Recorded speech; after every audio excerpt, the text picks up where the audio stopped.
Every hour of every day, someone is diagnosed with type 1 diabetes. It's a disease that requires 24/7, 365 attention, and it's a disease you don't outgrow. But there is hope for a cure, and that's where Lisa and Manny Cruz come in. They join us this morning. Good morning to you. Good morning. Good morning. Okay, so we're talking, the reason you're here is because the big gala, the Monopoly Gala, is coming up this weekend, and you're going to be speaking about your story. And it's a story that all parents should hear, because the symptoms that Manny had when he was diagnosed with diabetes are common. You thought they were something else. What happened a year ago? Yeah, it was actually a year ago this month. For a couple of weeks, he was exhibiting symptoms that we just weren't piecing together.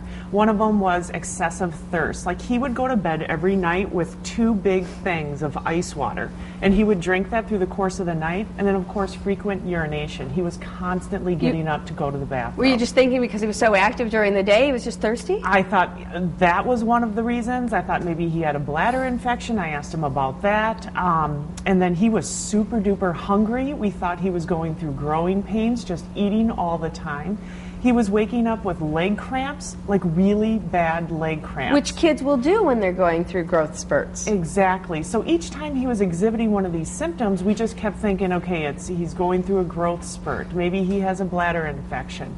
My husband was looking at him for walking pneumonia, because he started to complain about his tummy hurting a lot too. So we weren't piecing all those symptoms together. And your husband's a physician, so you had in-home medical... He was checking him out every night. And then the other thing is, he was extremely lethargic. He at one point showed me how he had to get down the stairs at our home. He had to slide down on his bottom. He didn't have the energy to go downstairs or to walk up the stairs at school. He was slipping into a diabetic coma. So yeah, eventually got so bad, and then you got the diagnosis, and we can just imagine as parents what that was like for you to hear that Manny has type 1 diabetes. And he's here right now. You're 10. Where do you go to school, Manny? Ferber Elementary. Tell people what you're holding in your hand right now. This is an insulin pump.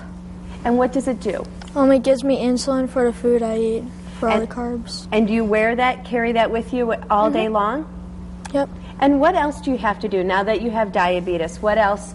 What's a typical day like for you? Do you have to give yourself those pricks all the time? Yeah, I have to prick my finger about 8 times a day. How does that feel? It can hurt sometimes. Did you get used to it? Yeah. You kind of have to, don't you? Yeah. And I understand you're reading labels, because you have to know how many carbs you're eating. What did you have for breakfast this morning? I went to Copper Rock and got a breakfast sandwich. 2 of them. 2 breakfast sandwiches. And Mom, when you get something like that, you have to know how much is in there, and then what? Yeah, you have to add up all the carbs for each meal. So like this morning, he easily had 150 carbs worth of in his food. So then he has to dial that into the pump, and then the pump figures it out, the ratio of how much insulin he needs after each meal. And so this is something your family is living with. The whole family is actually living with diabetes, because you have to be so watchful. What do you want people watching now to know? For sure, be aware of the signs and symptoms. I mean, I think one of the first things we told Manny as he came out of the pediatric ICU is, we're so sorry for missing those signs and symptoms. It didn't run in our family at all. So be aware of the signs and symptoms. Extremely important. And if you have any doubt, go to a physician. Well, thank you for sharing your story. One of the other things you'll be talking to people about this weekend is your hope, and your hope for a cure. And that's one way you can help, by going to the Monopoly Gala this weekend to benefit the Juvenile Diabetes Research Foundation. If you can't get there and see me and Tom Milburn and Santana Dotson, former Packer player, and Kristen Steed from The Biggest Loser, rolling that dice and playing Monopoly, you can always donate by calling 997-0038, and hopefully one day there will be that cure to help somebody like Manny. Thanks again. Oh, thank you for having us.